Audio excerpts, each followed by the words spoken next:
Peggy 18.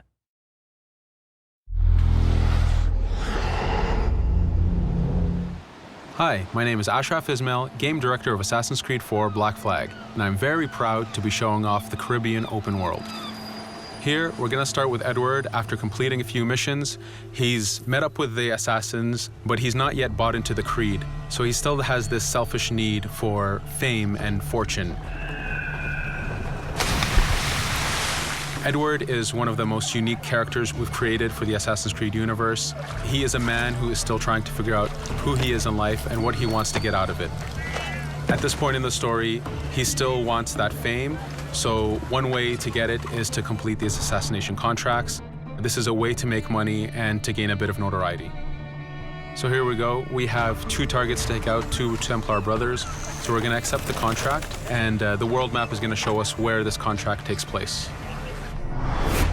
So we see here that the contract is actually very close to us.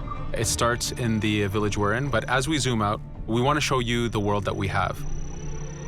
Many locations, over 50 locations, centered by Cuba, the Bahamas, and Florida up north. This is a massive world. There's a lot to find and do in this Caribbean Sea. But now we'll get back to the Fisherman Village and go after our targets. The Fisherman Village, it's one type of location in this world. It's really here as a convenience to the player. This is where you can start missions, where you can shop to upgrade Edward and the Jackdaw itself. It's really about the mood and the ambiance of the Caribbean Sea. In the distance, we have a tavern that we're approaching. Taverns are places where you can hire crew, play mini games, drink if you wish. But for now, we're going to focus on the targets and take them out.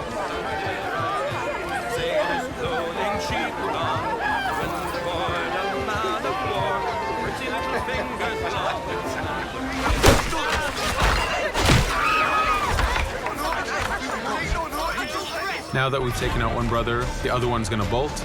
Just like classic ACs, we can chase him down and take him out that way, but there's many ways to complete this contract. We can use the new free aim system to shoot him this way, to eliminate him that way. We can jump onto the ship and take him out with his crew, but instead we're going to let him escape into the sea and follow him with the Jackdaw. This is your ship. This is the second main character of the game. You're going to have to customize and upgrade the ship as you go on this journey with Edward.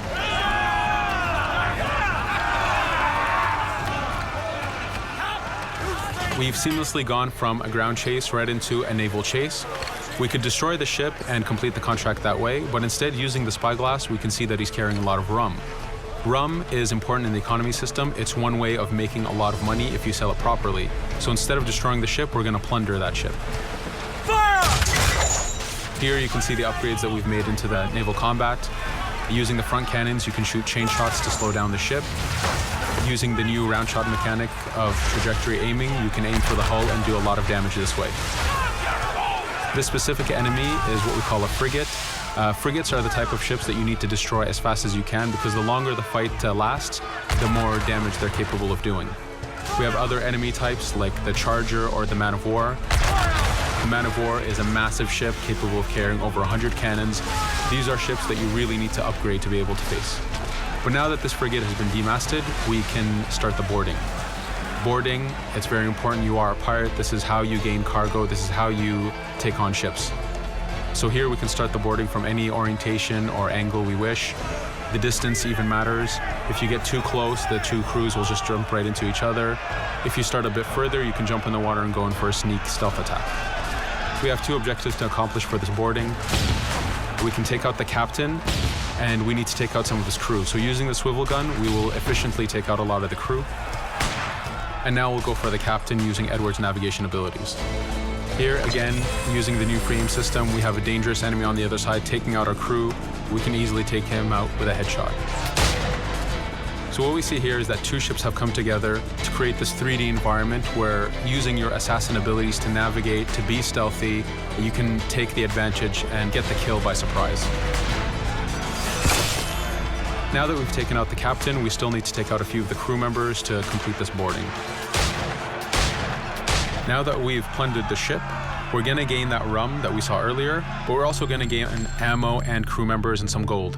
With every boarding, there's 3 options that you can do with that ship. You can gain crew members, you can send the ship to your fleet if you wish, or you can salvage a ship to repair the Jackdaw if you took too much damage in the fight. In this case, since we did well, we're going to send the ship to our fleet. Now that we're back in the Caribbean Sea, we needed to make sure that every minute something is being advertised to the player, something new for the player to do. In this case, we have this uncharted location. These are what we call playas. We have over 75 of these in the Caribbean world. Every playa has something very important for the player to find, something that will help in upgrading Edward or the Jackdaw. So it's in your advantage to explore these locations.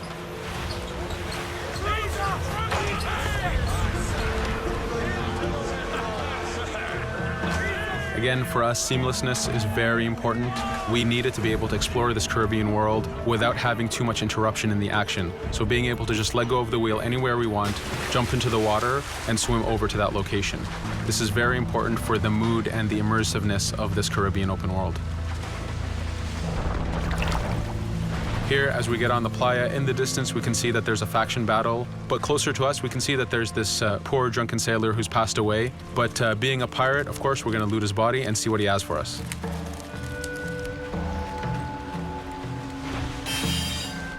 So we found a treasure map. This treasure map is asking us to go to an island called Misteriosa. Every time you find one of these, you know that you're going to find a treasure that is linked to the progression of the Jackdaw or Edward, so they are very valuable. Here we're going to take a look at that faction battle. We have a British ship facing off against a Spanish ship. We could jump in and take advantage of this opportunity, allowing each ship to weaken the other and for us to plunder both. But now we're going to make our way back to the Jackdaw. Again, this is the second main character of the game. There's a lot of customization and a lot of upgrading to do on the Jackdaw. You can upgrade all the weapons to fit the playstyle you wish. Now, as we get onto the Jackdaw, we can see that the crew is cheering for us. Edward has a really close relationship with his first mate, Adewale, standing right there, and with his crew. And this is something that you'll see later in the demo, that we can lose and gain crew members. Again, using the spyglass, we can really see the contents of a ship, but you can also assess the danger and threat level of these ships. But for now, we're going to continue to Misteriosa to find that treasure. Here we've crossed into a harpooning zone. The harpooning system is connected to the hunting system, which is used for upgrading Edward himself. So you can upgrade the number of weapons he carries, the ammo that you can carry, and even his health. But for now, we've moved past that zone and we've got into a storm. Storms are very dangerous. If you're not careful, if you don't know how to navigate a storm, you will take damage to your ship and you will lose crew members. In the distance, we can see a water spout. This is a tornado in the ocean. These are very dangerous. They can suck you in, and when they do, they tear the ship apart and take out your crew. Here we can see its effect on a ship. This poor ship got sucked in and got destroyed. Storms are very dangerous, but we wanted the player to take advantage of this. When you've mastered a storm, when you know how these systems work, you can pull enemies into a storm and let the storm do damage for you. So there is a strategic element to using a storm in the world.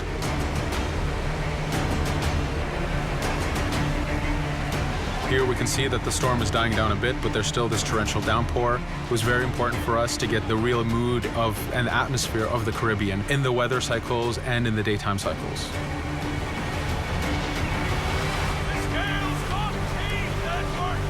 But here, since we've survived the storm, did pretty well, let's order our crew to sing. Sea shanties are a part of this game. It's a collectible that you can find in the world. So the more you find, the bigger playlist you have for your crew. But for now, we've made it to Misteriosa. So again, we're going to seamlessly get off our ship and explore this location. Misteriosa is a Mayan ruin. Mayan ruins are heavy with stealth and navigation capacities.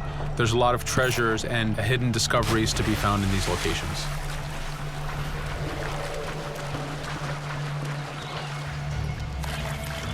If we recall the treasure map, the treasure is hidden behind a temple.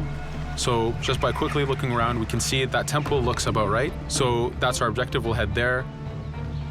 As we go this way, we can see there's a lot of guards on the beach.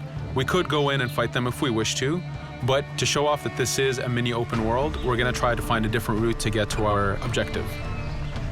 Here, we've seen a guard. We don't want to alert him, and we don't want to alert the guards on the beach, so we're going to use our stealth ability to take him out silently. No te muevas.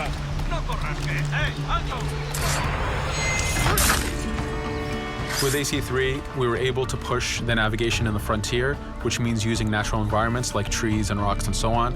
Mayan ruins are the perfect place where we mix man-made structures and these natural environments. So you really get to feel how far the navigation abilities of the assassin have come since the original game. In the distance there, we can see another part of the island being blocked off by a patrol of guards. We're going to avoid it for now and go for that treasure.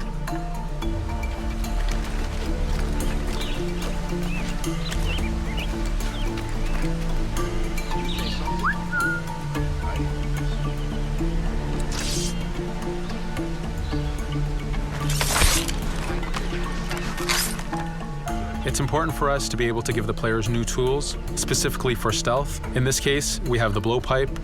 Using the berserk darts, you make your enemies go crazy. Effectively, this means that they'll attack anything and everything in sight, including their own friends, animals, or Edward if he was in the way. So you do have to be careful with how you use it. But now that we've caused a distraction, if we happen to fall down there, at least there's already a bit of damage done for us. But using our navigation skills, we're able to get past that area without any trouble.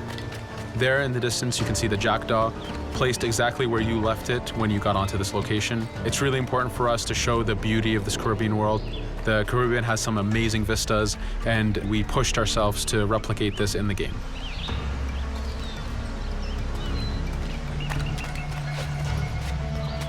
As we continue forward, we can see in the distance there's a couple prisoners that are taken hostage. This is a scenario that you need to use stealth. If you're detected by those guards, they will kill the hostages. So in this case, it's to your advantage to use the environment to figure out how you can take out those guards without being detected. In this case, it's 2 guards, so it's not too hard. There are other scenarios where you have more guards and you have to figure out how you can take all of them out at the same time. Now that we've freed these prisoners, they are more than happy to join our crew. This is just one way of gaining crew members. As mentioned earlier, there's the taverns. There's actually many different setups of gaining crew.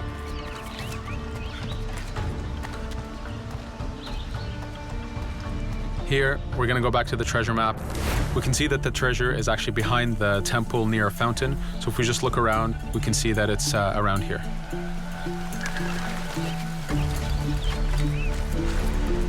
Now that we've found the treasure, what we've actually found is a blueprint. Blueprints are incredibly valuable for the upgrading of the jackdaw. This is how you can upgrade the biggest and most devastating upgrades of the ship. So here we're approaching a reach high point. Just like classic ACs, synchronizing with a reach high point reveals the contents of a location and the map itself. But as an added feature, because this game world is so huge, there are many different locations, this also becomes a fast travel point. So now you can, by synchronizing, now you can come back here anytime you wish to collect those treasures that we passed up a bit earlier. Here we've reached the end of the demo. This was a tease of the open world that we have. We're very excited to be able to show off this game and to let you play it very soon. Thank you for joining us.